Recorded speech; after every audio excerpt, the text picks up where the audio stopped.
here been invited to speak to leaders. I've been a leader from high school through my life, and I'm talking today to the youth leaders of this country, not the future leaders, but the youth leaders of this country today. That's you.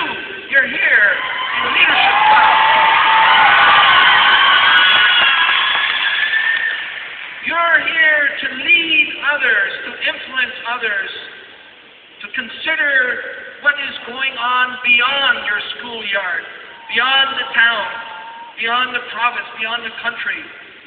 What's happening to your peers, those of the same ages as you, but in a whole bunch of other countries in the world that are absolutely being self-destructing in poverty and in conflict. And you are here in order to gain that momentum to participate with them out there in changing that status that they have of living in poverty. I want to just give you a feel. We are in a country that is part of the 20% of humanity of the haves. The haves are those who are in developed countries, who've got the resources, who are allowed, yes, to eat ice cream, but they're also in countries that have capabilities of doing more than just taking care of ourselves. There are out there 80% of humanity that are still living in the mud, in the blood, in the suffering and inhuman conditions. And they're doing that, they're surviving in that, they're dying in that because of poverty. Because we, the haves, are not taking that responsibility to assist and to protect. And the question is why aren't we doing it? Why aren't we out there? We in this leader country, this leading middle power in the world, why aren't we out there more? Well, maybe one of the questions is do they really count out there? Far away.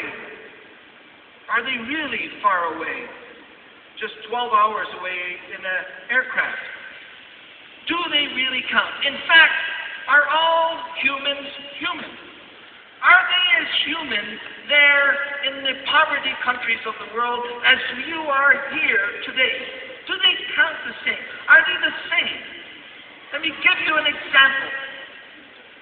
During the war in Rwanda and the slaughter that was going on, the extremists who wanted power, and they were going to do it by destroying a whole other group of the population, would take young children of 5, 6, 7, 8 years old, and they would put them on the roads where the convoys of humanitarian aid would be coming through.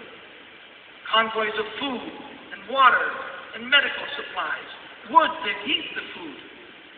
And the children wouldn't move off the road because if they did, they'd simply slaughter them with machetes. And so the convoys would stop. And when the convoys stopped, then they'd attack it and kill the people there and then steal all the food and the water and the medical supplies that were essential for the nearly 1 million refugees and internally displaced. Well, one day I was going between the lines of the two armies that were fighting in no man's land. And up ahead, about 300 meters, there was a little boy in the middle of the road. And so the immediate reaction was, maybe this is an ambush. So we came up to him, we stopped, there was a couple soldiers with me, we jumped out, no ambush. So then we went to the huts along the road to find somebody to take care of this little boy in the middle of no man's land where nobody should be. And all we found were huts full of decaying bodies. People had been slaughtered weeks beforehand. And then we realized we'd lost the little boy. So we went back and we found him in a hut where there was a father and a mother and some children. They'd all been killed and he's sitting there as if he's at home. So I took that little boy, about 4 years old, and I brought him in front of my vehicle and I looked at him. And his stomach was bloated. And he was scarred. He was mangy. He was dirty. He was in rags. There were flies all over him. But then I looked into his eyes. And what I saw in the eyes of that little boy was exactly what I saw in the eyes of my 4-year-old son before I left for Africa. They were the eyes of a human child, and they were exactly the same. We are all the same. We are all human, and every one of us counts as much as the other.